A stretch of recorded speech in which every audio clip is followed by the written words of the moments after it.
Becky, what's happening? Good morning, Friends, everybody. welcome back. Day 2 here at the Responsive Nonprofit Summit. We are so glad that you're back. Becky Endicott, I'm one of the co-founders of We Are For Good.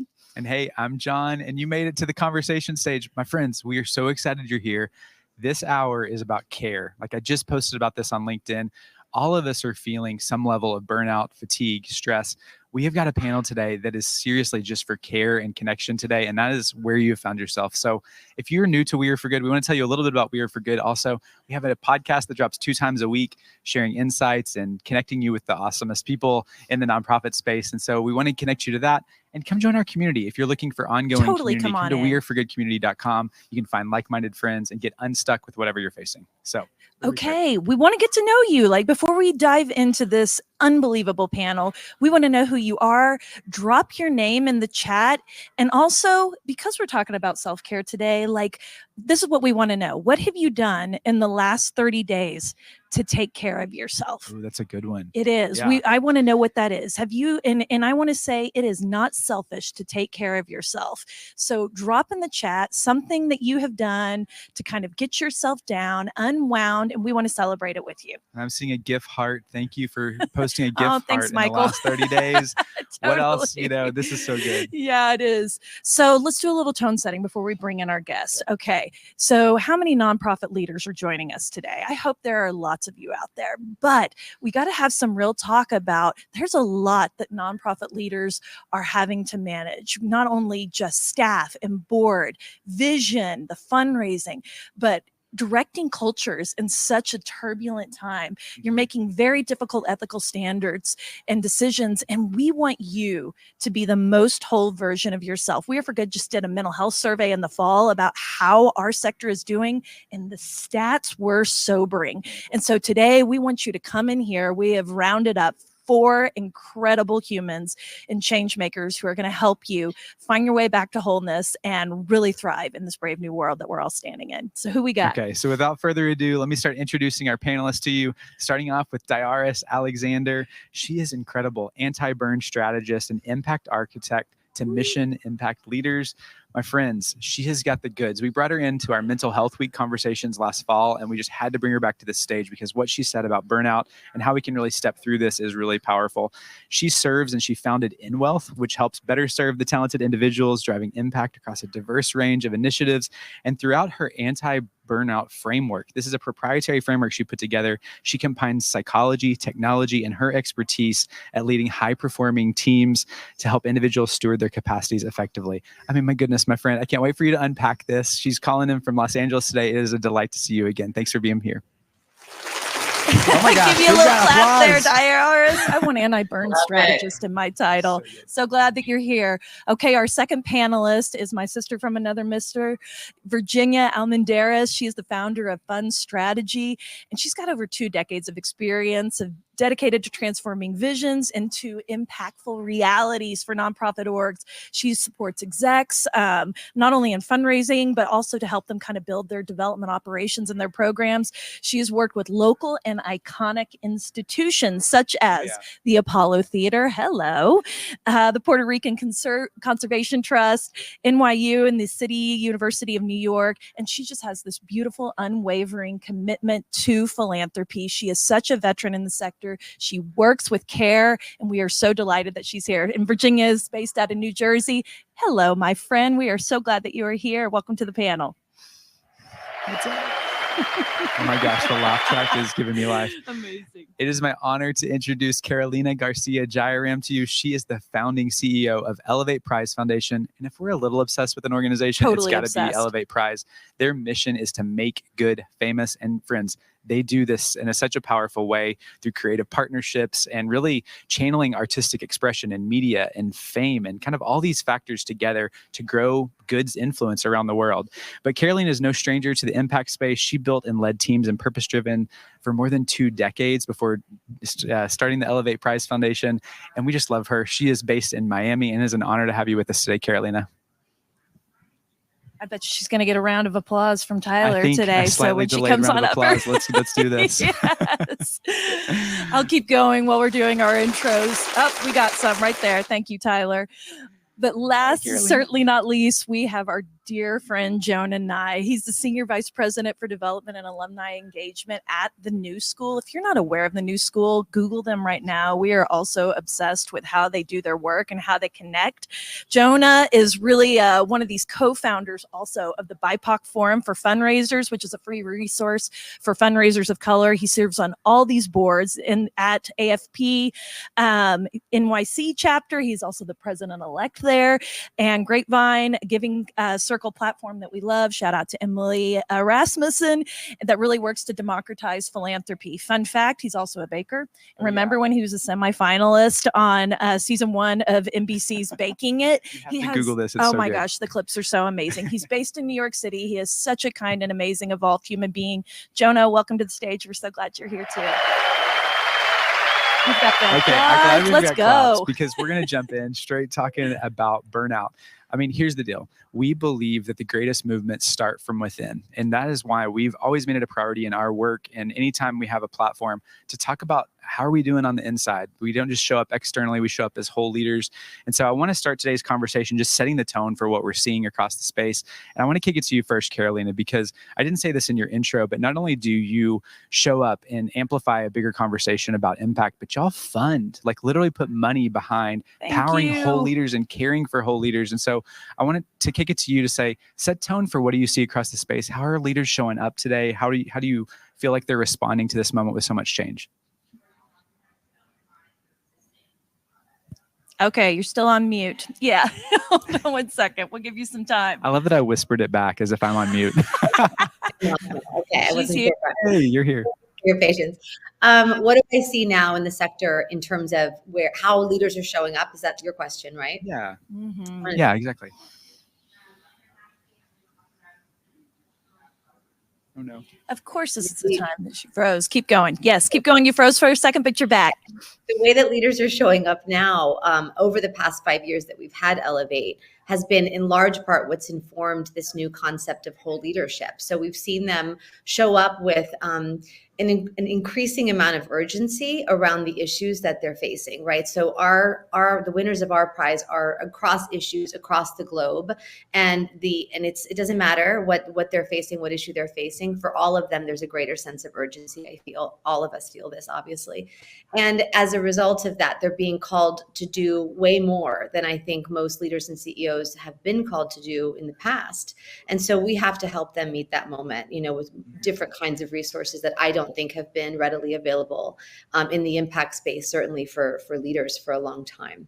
So that's what we're seeing. We're seeing just this greater urgency and fear of the future and the changes that are upon us, whether it's AI or, increasing conflicts or whatever. There's so many things to take us out of ourselves. So that's what we see a lot of. Thank you for that. And I want to open it up. Does anyone else want to get in here as we're tone setting? What are you seeing across the sector as we step into this conversation about how leaders are feeling showing up right now? Okay, we're going to kick it specifically to Jonah. Jonah, I'm going to pick you. Oh, Virginia, you're already in. Go for it. Sure. Well, I was going to say, right, we're at a time when we can actually name it, right? Name, self-awareness, name burnout. So I think, wellness has really been amplified in our sector, and we recognize that's important. So I think that, post-pandemic, it's like you cannot not say it, right? You cannot acknowledge it. I also think that it also needs to be a conscious choice and a practice of wellness, right? So it's not something that is just going to happen to us. Someone else is going to take care of us and it be passive, but we need to create these boundaries to help recharge us so that we can feel energized and excited and do the work, right, that we're committed to do, because our lives are full and enjoyable outside of work, right? And I think the third thing that I've seen happening is, right, so this conversation around technology and, partly fears, but then I think that we also need to stop resisting it, right? Because I think technology is a voice that says, let me help you. Let me help you work more efficiently, work, not as hard, right? So I think there needs to be some type of balance between learning and being creative and strategic even though we have these limited resources, and not letting the tech burn us out, because it is able to help us be more efficient and effective and kind of like balance all the other things that are happening, which, you know, we have no resources for, but tech is there really to help us. That's what I'm saying. So good. And I love that Catherine's already started a hashtag in the chat. She's got fight the burnout. I want that trending because I want to see it everywhere. This is something we all need to do. Jonah, I want to kick it to you and see what you were thinking. Sure. From the vantage point of, you know, fundraisers of color, there is a lot of burnout. There's a lot of retention issues. And so a lot of that is a result of longstanding systemic issues in the field of philanthropy with regards to money and power and how those two relate. And so I know we're going to get to that in a few minutes. So trying to find ways to be flexible, trying to give communities of color care where they are, and certainly remote work has helped that a lot. But there are, you know, there's a body of research, social science research, that shows that there's physiological, cognitive, mental strain and burnout, particularly on people of color in fields that are predominantly white, and which is what our field is. It's 90% white. So a lot of I'm a senior unicorn. I know I look impossibly young, but I'm actually quite middle-aged. So a lot of my role and what my senior, yeah, exactly. Yeah, it's a screen cream called Asian. But if you, a lot of our role as senior leaders, I was just talking to my senior leaders the other day, is to de-escalate. It is to be clear, concise, and that's our role as leaders, especially in the current moment that we find ourselves in. Such a good tone setting.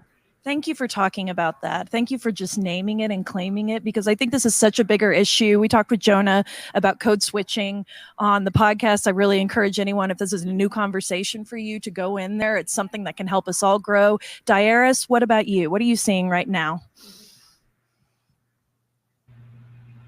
I'm seeing people that are all across the spectrum. And I think we have to recognize that, one, it's important to show people that how they feel matters, and that can also vary day to day, hour to hour, week to week, project to project. And so much of that depends on who you're working for and with, as well as how you're approaching your work. So to Virginia's point, how we're leveraging tools like technology, how we're leveraging communities that help us dig into our own affinities and the things that really matter to us. To Jonah's point, our sector is a bit homogenous, but there's so much diversity in terms of what we can do. And that's the thing that I love about recognizing resilience, which I try to talk more about endurance instead, because resilience kind of just forces people to think about, oh, you have to do this thing because it's hard, and there's nothing you can do about it. It's just part of the game. But I love that when we know that so many people are being challenged by burnout, challenged by stress, challenged by just being exhausted and fatigued with the world and their work, then that means there's so many different ways that people are trying to solve it, and so many different things that we can learn to move forward. Oh, so wise. Carolina, put a bow on this for us as we wrap up kind of this tone setting. I love what you just said.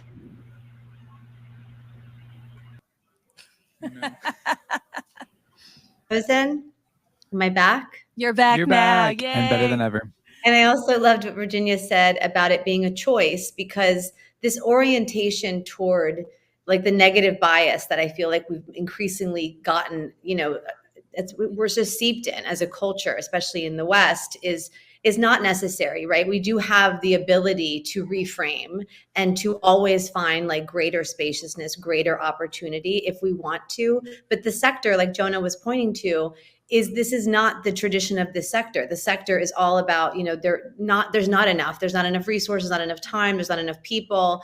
And that doesn't have to be true. And so I think that idea of that reorientation is in reframing is a choice that we can now make as a sector, and that feeling that we're almost at this tipping point where this is the way we have to go as a humanity to find connection. Otherwise, we're looking at the precipice, right? We're seeing what's happening, and we have a choice to keep with this negativity bias or to find a way to orient toward positivity and solution, where you're going to find a lot greater, you know, rest and connection. Yeah, I think that was so well put, because I feel such an empowerment in what you all are saying. And I do think this is a moment in time. It is critical mass, and we do have a choice. And the more that we lean into diversity, we know this. everything. When we make our world diverse, when we make our work diverse, it invites more voices. It invites more people. It elevates. There, I'm already helping your brand right there, which I love so much, Carolina.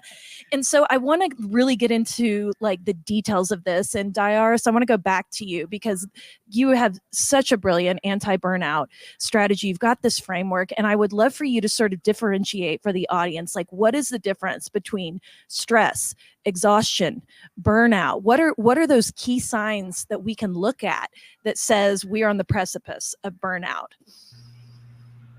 Yeah, so there's a lot. The most important thing is to always just check in with how you're feeling. So when the Zoom or the meeting buffers, when you have that extra minute, when you go to get a glass of water, like use those moments and opportunities to just say like, how am I feeling? Am I meeting my needs with the resources that I have in this moment? And then as you're doing that pulse check, which is kind of one of the pillars of my work, is sort of this, just an awareness of how you're doing. Stress is typically like the psychological or the like psychosomatic, the physiological reaction to a trigger, right? So that's how anxiety could feel like you're being clenched or you're feeling shaken or your heart rate is rising. Like all of those things are important to how you're responding to stress. The important thing about that is that it's typically to a trigger, right? So there's an event, it could be a chronic thing that's happening if you're living in a high crime area or your areas are becoming more crime ridden, and that could be something. It's also something that you might be experiencing as an outsider in your group. So whether that's on sex, gender, race, a wide variety of things that can also create more stress with dealing with that. Even as you have more resources, even as you get more senior, that can contribute to stress.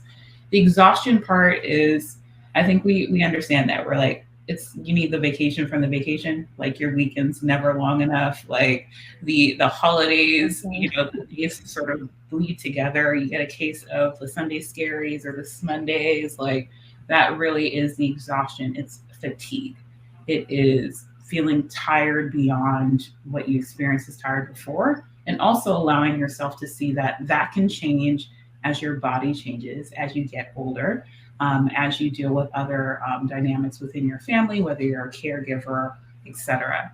And then exhaustion is also part of burnout. So burnout has 3 components as recognized by the World Health Organization. One of those is exhaustion. Another one is cynicism. So like feeling less enthused or less connected to your work. And the other one is inefficacy. And that's where I typically lean in, because for many of those chronic high achievers, overachievers that kind of grew up with, we have to do all the things, we have to do them all right, self-efficacy, and just the sense of, I'm not doing as well as I could have, or as well as I expect myself to do, that tends to also get people to spiral about how am I seeing myself when you have so much of your identity into what you produce. So that's actually one of the areas that I'm most excited about, because as we shift with technology, with machine learning, with AI, with ChatGPT, with having more of a community, you can dive into more of those things, because as to Virginia mentioned before, we're having a language for talking about this, and we're creating more dialogue about these spaces. And burnout has several contributing factors that relate to those 3 areas. But I think the things we see most in nonprofit work are workload, right? To Jonah's point, there's always so many things to do.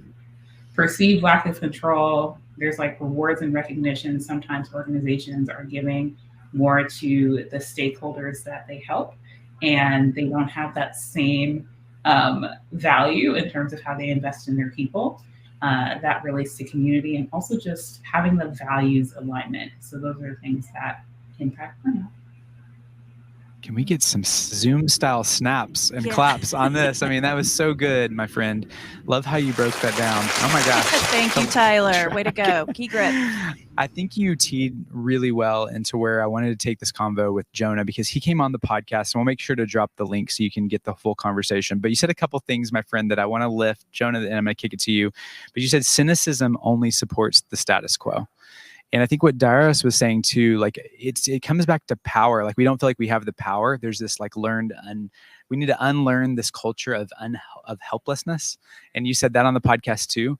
And I think that these things are kind of converging together, that we do have power. We need to claim that power. We need to step into some of this. Where does this lead you? I mean, talk about how this culture of helplessness in our field has become so prevalent, and what can we do to really flip it? Thank you. And I feel like Darius, you and I should probably end up working together, because when you just said perceived lack of control. So that's what I talked a little bit about on the podcast, about the culture of learned helplessness in philanthropy, particularly when it comes to the notions of diversifying staff and power dynamics with donors. So, one of the things that I try to teach my senior leaders is exercise the agency that you already have.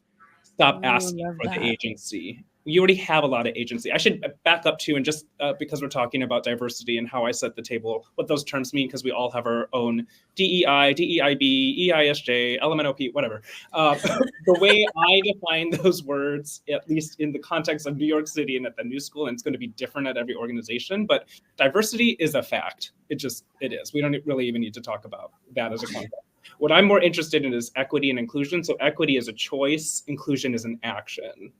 And then belonging, the word that we kind of get hung up on, which is really warm and fuzzy, is the word I think people like to run to because it sounds nice. But I'm not really interested in that, because you don't get to claim that. That's just your teams, your culture will tell you if there's belonging, because that's the result of the choices and actions you make regarding equity and inclusion. So in terms of the learned helplessness in the form of diversifying staff, as I mentioned earlier, 90% of our field is white. And so how many of us have heard, oh gosh, it's really hard, or but we just have to keep recommitting ourselves, or how many written resolutions have we read about this? How many hyperlinks to how to be an anti-racist have we all been pushed through in the last 4 years? That's not it.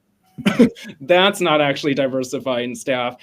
Diversifying staff is actually not very complicated. It is hard because it's a systemic issue, but it's not actually very hard. It is about putting people of color in leadership, and then people follow because they see that you're living your values and you're not just talking about them. And then to your question earlier about burnout and remote work, I think one of the great tools we have now is that flexibility, right? Not asking communities of color to live in communities where they're not safe, where they're not perceived to be safe. So that's it. That's how you diversify your staff, because there's hundreds of us. And we also happen to be qualified. So that is, how about that, right? So the notion that there's no pipeline, all that kind of stuff is just, it's not true. The other piece, power dynamics with donors. I've been in this business 18 years. A lot has changed.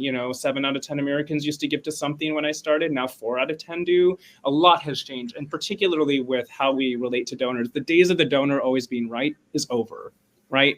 I mean, mainstream media has picked up on the big cases like Sackler, Epstein, gifts of looted art, quid, and certainly right now, quid pro quos with board influential and rich donors trying to weigh in on, political issues, particularly around policy, about protests, that kind of thing.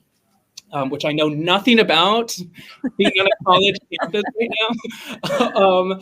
But that piece of it is really specifically letting your staff of colors know you have their back, letting you know that you will walk away from a bad gift. Not all gifts are good gifts.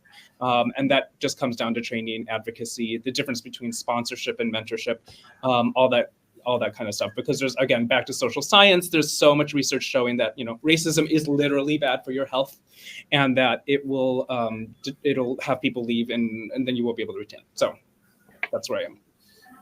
He just says so as if he just didn't drop the most gold and wisdom right there. I saw the chat lighting up. I see the hearts and the claps. I think people are feeling seen. They are wanting to live in this world. We are wanting to work in this world and work in this ways.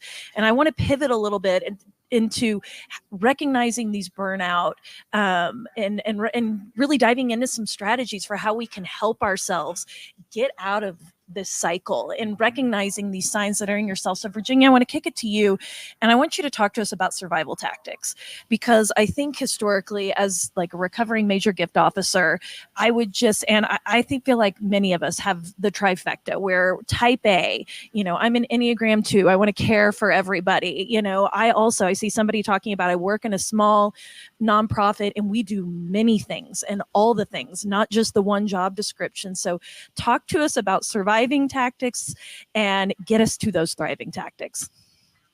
Yeah, absolutely. I just want to thank Jonah for everything that he just said, really, and even bringing up the conversation around, fundraisers of color, and right, because I think this goes into survival versus thriving, right? Because our own belief system that we have, whether it is cultural, familial, where we grew up, right? All of these things keep us from either being responsive or reactive, right?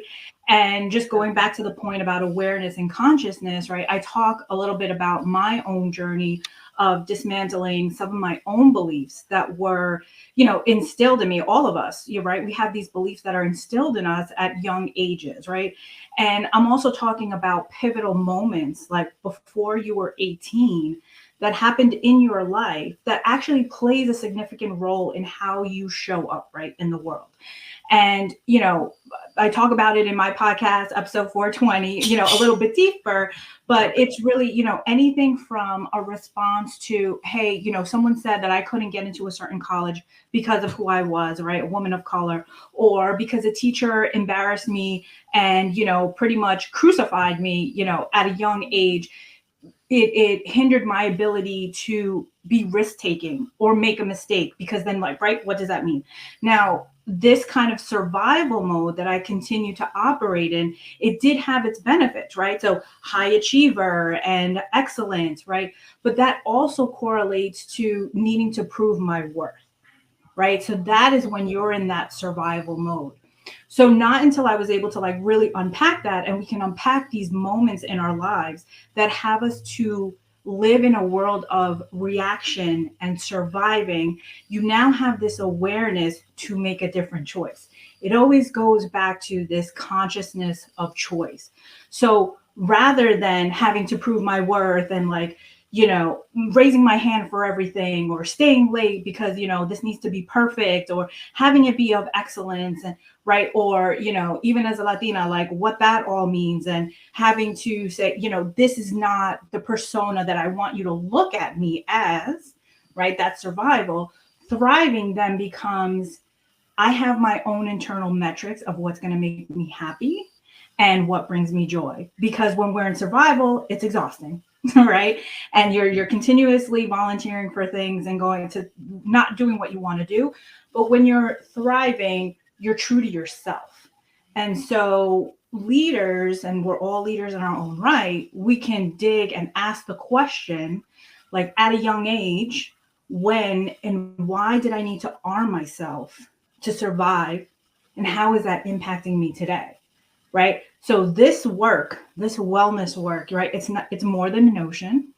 It's more than a nice, whatever thought, but it's actually really doing the work. And I'm a big believer of having partners and therapists and coaches to help you do that work, because they're going to ask you the questions that you may be afraid to ask.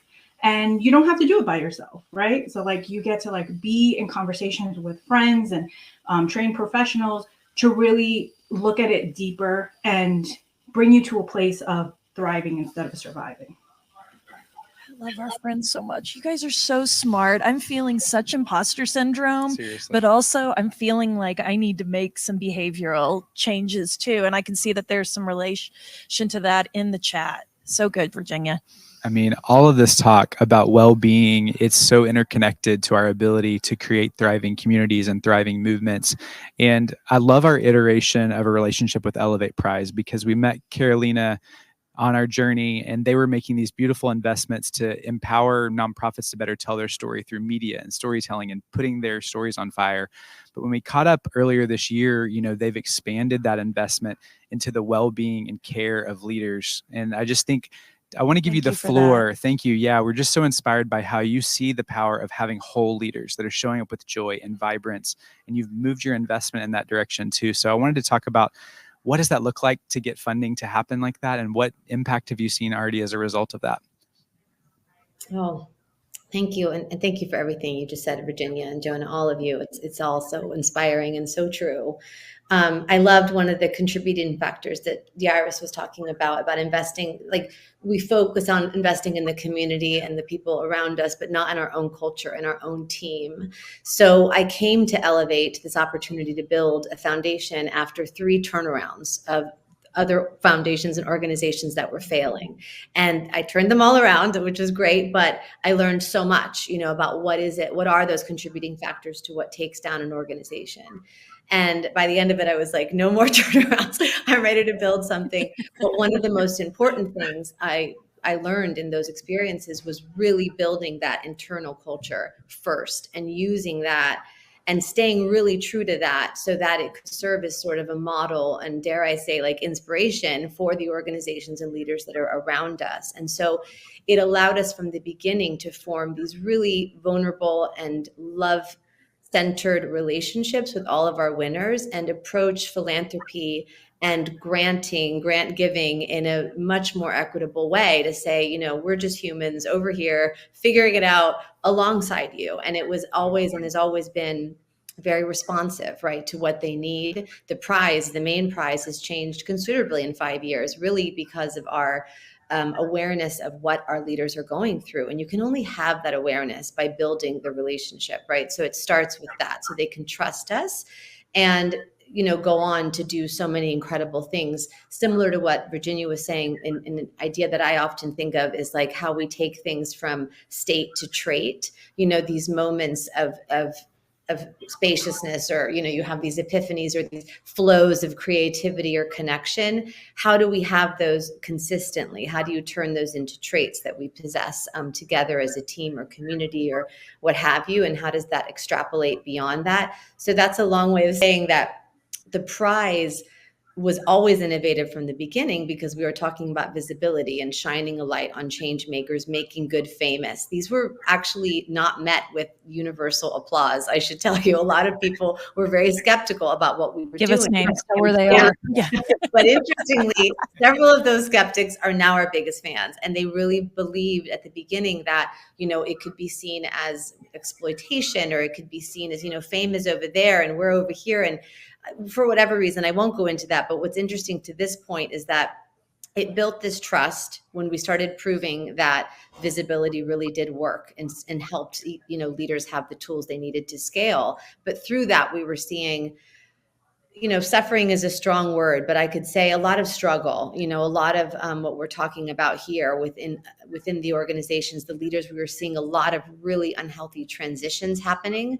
And so we just felt it was kind of a calling that we felt, I think, as a team, and certainly me as a leader, to say, how are we in a position as a foundation to do what Jonah so beautifully talked about in terms of, challenging the power structure and saying, we're the ones just holding the money. You guys are holding a million other things. So how do we bring it all together to fix these problems together? And a lot of that has to do with this whole leader approach, which is, you can only show up and do this work if you're bringing it all to the table. It's true of telling your story. The most compelling stories that we want to follow, whether it's Malala or Lewis Hamilton or whatever you're interested in the world, it's because those stories are so vulnerable. It's really about those folks showing up completely. I think in the nonprofit world, we aren't doing enough to encourage that in leaders. Typically, we're asking them to just show us what's working, just show us the future plan, the strategy. So, that's a lot of what it's really a work in progress. We're very excited to learn from the leaders who are coming to our next summit in a couple of weeks in Miami. We're bringing in everything from the great mindfulness and meditation teacher, Kyra Jolingo, who I love so much, and a lot of her Buddhist sort of practicing. And then we have cold plunging and meditation. We're bringing a lot of that in to the conference to see how it lands and to invite that in.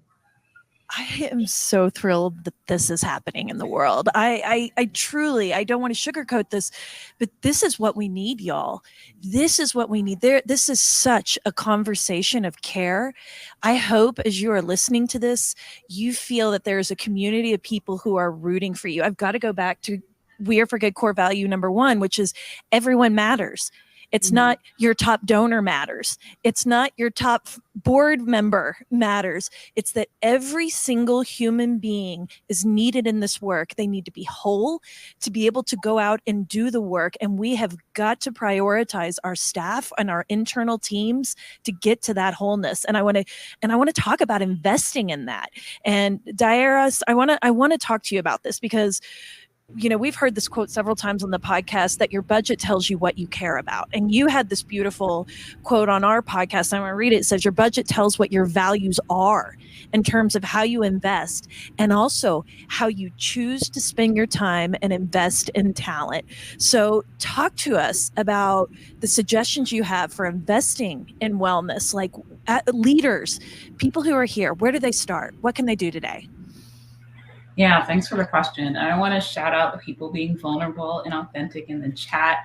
I know one person said they're having anxiety about not being whole enough now. I want to recognize that you can be whole in small moments, and think about how do you expand that through your day. And as a leader, whether you're leading a full team or whether you're leading your household or just leading the new plan in your life, there are a lot of things that you can do. And what I try to do is I have a capacity care plan that I try to build for myself and for my clients and in my work. And plan is actually an acronym for me. So the P is pulse, the L is leverage, the A is activator, and then the N is network. So when I'm thinking about how you are approaching your work as a leader and how you're looking at investing in your talent, the pulse is really what's working, right? How are people feeling?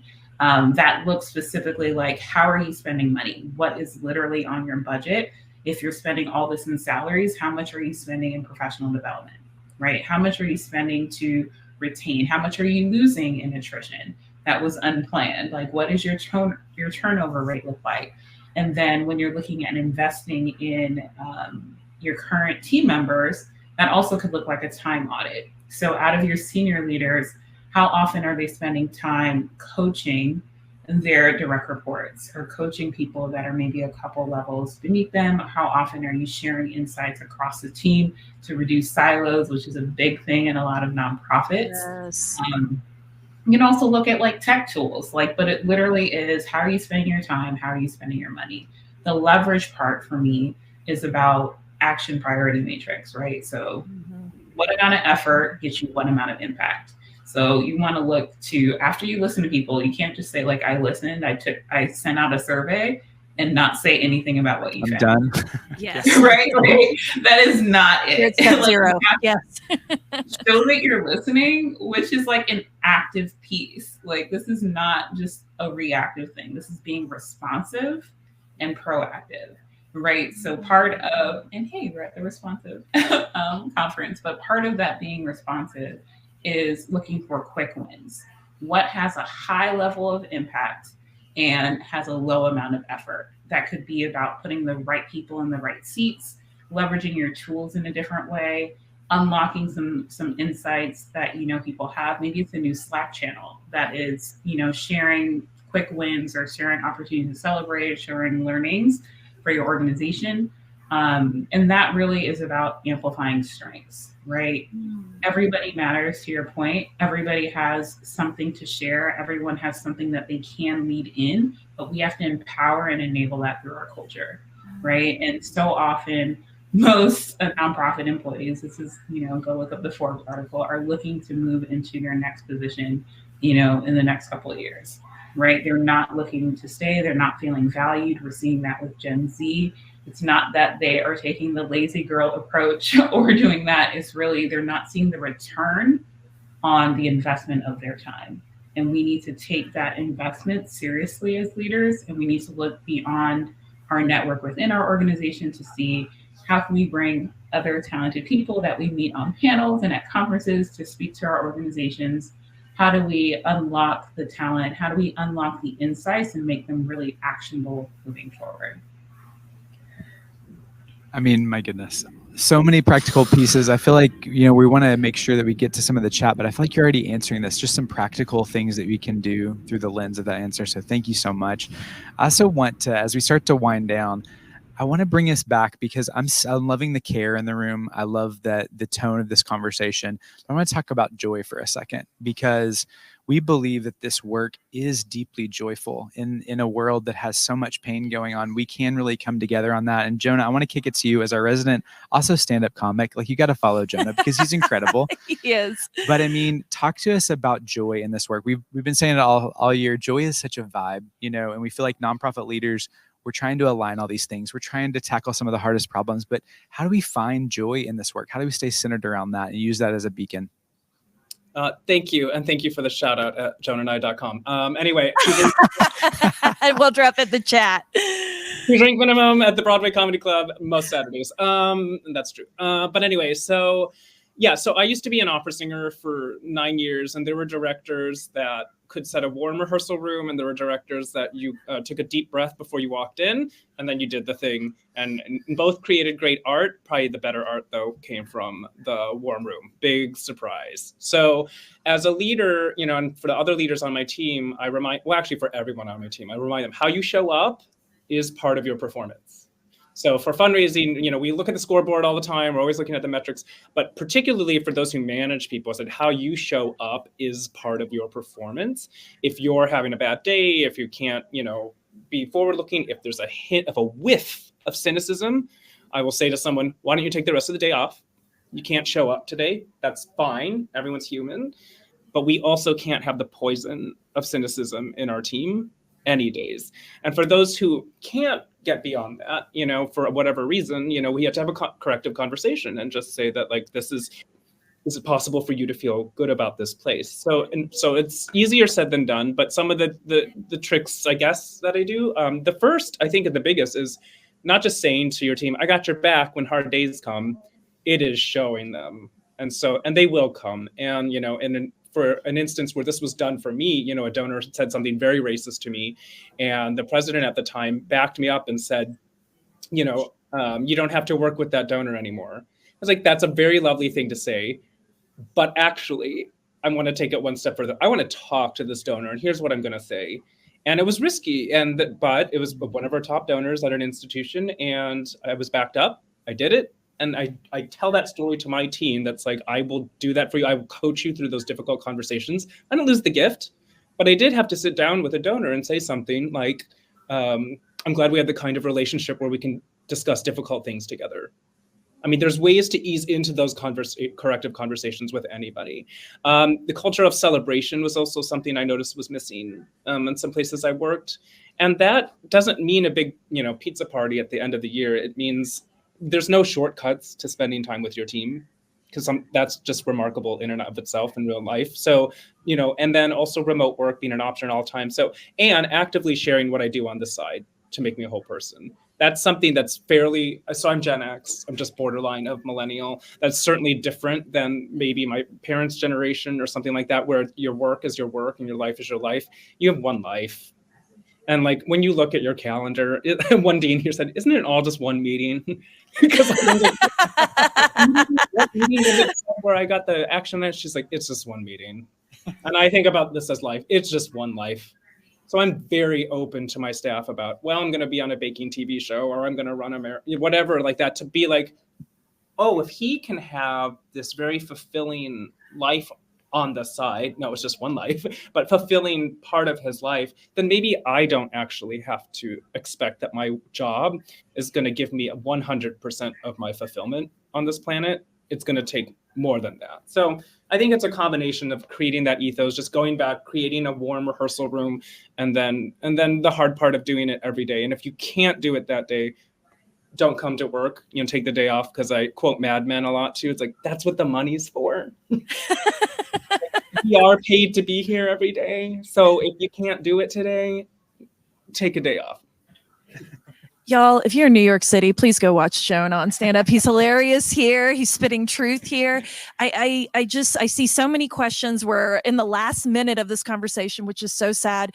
I want to encourage everyone to go connect with Carolina, Jonah, Virginia, Diaris. They are all on LinkedIn. They are all very active. Please direct your specific questions to them because we don't want you feeling stuck. We don't want you feeling overwhelmed. I'm looking at the questions about toxic positivity, how to get our teams back in center and get out of the rejection. We got to reject that cynicism and grab that joy. So as we're in the last couple seconds, I want to thank these incredible humans. Thank you for being here, for the things that you've said, for the boldness that you have showed up with, and for the care. And for all of you out there listening, thank you for lighting up this chat and giving us some real talk because it's going to take a choice. I think Carolina, you said this. We now know. So now we have to make a choice. And so dive into this, grab hold of your joy, grab hold of your wellness. You are worthy of so much more than what you can do on the front lines of your job. You are worthy of wholeness, and health and good health. Anything else you want to wrap up with, John? No, just gratitude. Thank you so much. We'll see you back here at the conversation stage in like another 10 minutes or so. Thank you, friends. Y'all are amazing. Mm-hmm.